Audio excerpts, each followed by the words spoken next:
Hello everyone, welcome back to Lakshmi kitchen. ಇವತ್ತಿನ ಈ ವಿಡಿಯೋದಲ್ಲಿ ಹೈದ್ರಾಬಾದಿ ದಮ್ ಬಿರಿಯಾನಿ ಯಾವ ರೀತಿ ಮಾಡೋದು ಅಂತ ನೋಡೋಣ ಬನ್ನಿ. ಈ ರೆಸಿಪಿ ಮಾಡೋದಕ್ಕೆ ಮೊದಲನೇದಾಗಿ ನಾನು ಒಂದು 3 ಕಪ್ ಆಗುವಷ್ಟು ಬಾಸುಮತಿ ರೈಸ್ನ ತೊಗೊಂಡಿದ್ದೀನಿ. ಈ ಬಿರಿಯಾನಿನ ಬಾಸುಮತಿ ರೈಸಲ್ಲಿ ಮಾಡಿದ್ರೆ ತುಂಬಾ ಚೆನ್ನಾಗಿರುತ್ತೆ. ಹಾಗೆಯೇ ಅಕ್ಕಿನ ಚೆನ್ನಾಗಿ ತೊಳೆದು ಒಂದು ಅರ್ಧ ಗಂಟೆಗಳ ಕಾಲ ನೆನೆಯೋದಕ್ಕೆ ಬಿಡಬೇಕು. ನಂತರ ನಾವು ಚಿಕನ್ ಗ್ರೇವಿ ಮಾಡ್ಕೊಳ್ಳೋದಕ್ಕೆ ನಾನಿಲ್ಲಿ ಒಂದು ಅರ್ಧ kg ಆಗುವಷ್ಟು ಚಿಕನ್ನ ತೊಗೊಂಡಿದ್ದೀನಿ. ಇದಕ್ಕೆ ಸ್ವಲ್ಪ ಡ್ರೈ ಸ್ಪೈಸಿ ಐಟಮ್ಸ್ನ ಹಾಕೋಬೇಕು. ಚಕ್ಕೆ, ಲವಂಗ, ಏಲಕ್ಕಿ ಹಾಗೆ ಸ್ವಲ್ಪ ಸೋಂಪು.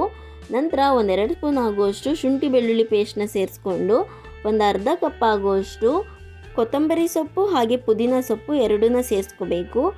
ಹಾಗೆಯೇ ಅದೇ ಕಪ್ಪಲ್ಲಿ ಮೊಸರನ್ನ ಸೇರಿಸ್ಕೊಂಡು ಒಂದು 1/4 ಟೀ ಸ್ಪೂನ್ ಆಗುವಷ್ಟು ಅರಿಶಿನ ಪುಡಿ, ಹಾಗೆಯೇ 2 ಟೇಬಲ್ ಸ್ಪೂನ್ ಆಗುವಷ್ಟು ಧನಿಯಾ ಪುಡಿ, 1 ಟೇಬಲ್ ಸ್ಪೂನ್ ಆಗುವಷ್ಟು ಗರಂ ಮಸಾಲ, 2 ಟೇಬಲ್ ಸ್ಪೂನ್ ಆಗುವಷ್ಟು ಚಿಕನ್ ಫ್ರೈ ಮಸಾಲನ ಸೇರಿಸ್ಕೋಬೇಕಾಗತ್ತೆ.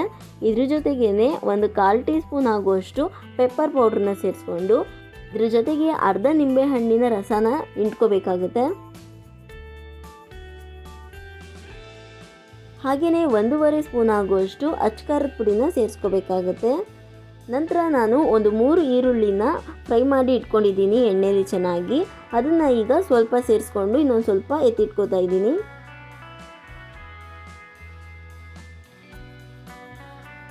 ಇಷ್ಟನ್ನು ಹಾಕಿ ಒಂದ್ಸಲ ಚೆನ್ನಾಗಿ ಮಿಕ್ಸ್ ಮಾಡ್ಕೋಬೇಕು. ನಾವು ಹಾಕಿರುವಂತಹ ಮಸಾಲೆ ಎಲ್ಲ ಚಿಕನ್ಗೆ ನೀಟಾಗಿ ಸ್ಪ್ರೆಡ್ ಆಗಬೇಕು, ಅಲ್ಲಿವರೆಗೂ ಚೆನ್ನಾಗಿ ಮಿಕ್ಸ್ ಮಾಡ್ಕೋಬೇಕಾಗುತ್ತೆ. ನಿಮಗೆ ಟೈಮ್ ಇದ್ದರೆ ಅರ್ಧ ಗಂಟೆಗಳ ಕಾಲ ಚಿಕನ್ನ ಮ್ಯಾರಿನೇಟ್ ಆಗೋದಕ್ಕೆ ಬಿಡಬೇಕು. ನಂತರ ಇದೇ ಪಾತ್ರೆನ ಸ್ಟವ್ ಮೇಲೆ ಇಟ್ಟು ಒಂದು 2 ರಿಂದ 3 ಟೇಬಲ್ ಸ್ಪೂನ್ ಆಗುವಷ್ಟು ಎಣ್ಣೆನ ಸೇರಿಸ್ಕೋಬೇಕಾಗುತ್ತೆ. ಹಾಗೆಯೇ ಇದಕ್ಕೆ ರುಚಿಗೆ ತಕ್ಕಷ್ಟು ಉಪ್ಪನ್ನು ಸೇರಿಸ್ಕೋಬೇಕು. ಉಪ್ಪು ಹಾಕಿದ ನಂತರ ಒಂದ್ಸಲ ಚೆನ್ನಾಗಿ ಮಿಕ್ಸ್ ಮಾಡಿಕೊಂಡು ಒಂದು ಪ್ಲೇಟ್ನ ಮುಚ್ಚಿ ಮಧ್ಯ ಮಿಕ್ಸ್ ಮಾಡಿಕೊಂಡು ಚಿಕನ್ ಒಂದು ಗ್ರೇವಿ ರೀತಿ ಬರಬೇಕು, ಅಲ್ಲಿವರೆಗೂ ಚೆನ್ನಾಗಿ ಬೇಯಿಸ್ಕೋಬೇಕಾಗುತ್ತೆ. ಅಷ್ಟರಲ್ಲಿ ನಾವು ರೈಸ್ ರೆಡಿ ಮಾಡ್ಕೊಳ್ಳೋಣ. ಒಂದು ಪಾತ್ರೆಗೆ ನೀರನ್ನ ಕಾಯೋದಕ್ಕಿಟ್ಟು ಅದಕ್ಕೆ ರುಚಿಗೆ ತಕ್ಕಷ್ಟು ಉಪ್ಪು, ಸ್ವಲ್ಪ ಡ್ರೈ ಸ್ಪೈಸಿ ಐಟಮ್ಸ್ನ ಹಾಕೋಬೇಕು. ಚಕ್ಕೆ, ಲವಂಗ, ಏಲಕ್ಕಿ, ಕಲ್ಲುವು ಹಾಗೆ ಸ್ವಲ್ಪ ಜೀರಿಗೆನ ಸೇರಿಸ್ಕೊತಾ ಇದ್ದೀನಿ. ನಂತರ ಇದಕ್ಕೆ ಸ್ವಲ್ಪ ಕೊತ್ತಂಬರಿ ಸೊಪ್ಪು ಹಾಗೆ ಪುದೀನ ಸೊಪ್ಪನ್ನು ಸೇರಿಸ್ಕೊಂಡು ನೀರು ಚೆನ್ನಾಗಿ ಕಾಯೋದಕ್ಕೆ ಬಿಡಬೇಕು.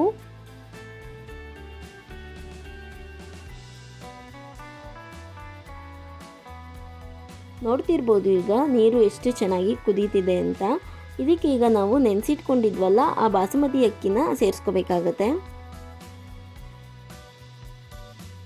ನಂತರ ಅಕ್ಕಿ ಹಾಕಿ ಒಂದ್ಸಲ ಚೆನ್ನಾಗಿ ಮಿಕ್ಸ್ ಮಾಡಿ ಪ್ಲೇಟ್ನ ಮುಚ್ಚಿ ಮಧ್ಯ ತಿರುಗಿಸ್ಕೊಂಡು ಅನ್ನ ಒಂದು 70% ಅಷ್ಟು ಬೆಂದಿರಬೇಕು, ಅಲ್ಲಿವರೆಗೂ ಚೆನ್ನಾಗಿ ಬೇಯಿಸ್ಕೋಬೇಕಾಗತ್ತೆ.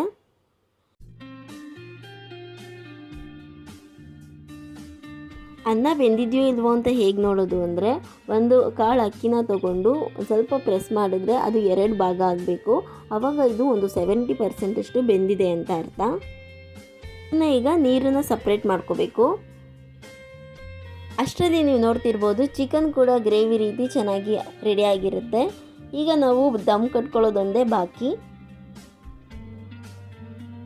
ಚಿಕನ್ ದಮ್ ಕಟ್ಟೋದಕ್ಕೆ ಒಂದು ಪಾತ್ರೆಗೆ ಮೊದಲನೇದಾಗಿ ಸ್ವಲ್ಪ ಅನ್ನನ ಸೇರಿಸ್ಕೋಬೇಕಾಗುತ್ತೆ. ಅನ್ನನ ಹಾಕಿ ಚೆನ್ನಾಗಿ ಫ್ಲಾಟ್ ಮಾಡ್ಕೋಬೇಕು.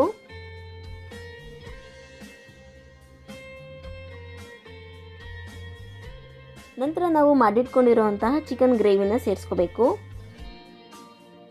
ಹಾಗೆ ಮತ್ತೊಂದು ಲೇಯರ್ ಅನ್ನನ ಸೇರಿಸ್ಕೋಬೇಕಾಗುತ್ತೆ.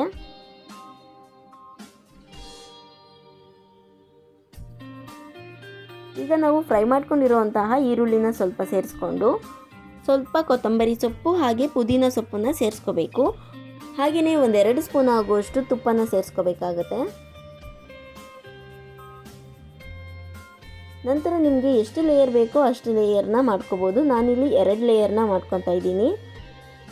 ಮತ್ತು ಚಿಕನ್ನ ಸೇರಿಸ್ಕೊಂಡು ಹಾಗೆ ಉಳಿದಿರುವಂತಹ ಅನ್ನ ಎಲ್ಲ ಸೇರಿಸ್ಕೊಂಡು ಫ್ಲಾಟಾಗಿ ಮಾಡ್ಕೊತಾ ಇದ್ದೀನಿ. ಈಗ ಉಳಿದಿರುವಂತಹ ಎಲ್ಲ ಫ್ರೈ ಮಾಡ್ಕೊಂಡಿರುವಂತಹ ಈರುಳ್ಳಿನ ಸೇರಿಸ್ಕೊತಾ ಇದ್ದೀನಿ. ಹಾಗೆ ಕೊತ್ತಂಬರಿ ಸೊಪ್ಪು ಪುದೀನ ಸೊಪ್ಪನ್ನು ಕೂಡ ಸೇರಿಸ್ಕೊತಾ ಇದ್ದೀನಿ.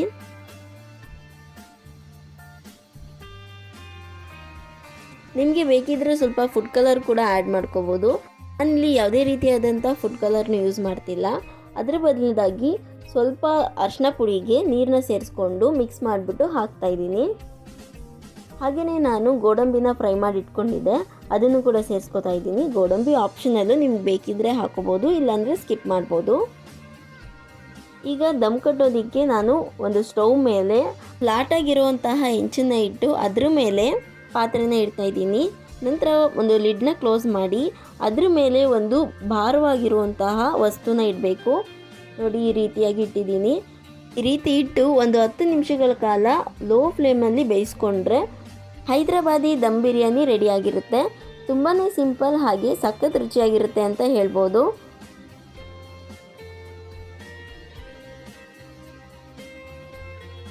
ಈ ವಿಡಿಯೋ ನಿಮಗೆ ಇಷ್ಟ ಆಗಿದ್ದರೆ ಲೈಕ್ ಮಾಡಿ, ಶೇರ್ ಮಾಡಿ ಆ್ಯಂಡ್ ಕಮೆಂಟ್ ಮಾಡಿ. ಮತ್ತಷ್ಟು ಹೆಚ್ಚಿನ ರೆಸಿಪಿ ವಿಡಿಯೋಗಳಿಗಾಗಿ ನಮ್ಮ ಚಾನಲ್ನ ಸಬ್ಸ್ಕ್ರೈಬ್ ಮಾಡ್ಕೊಳ್ಳಿ.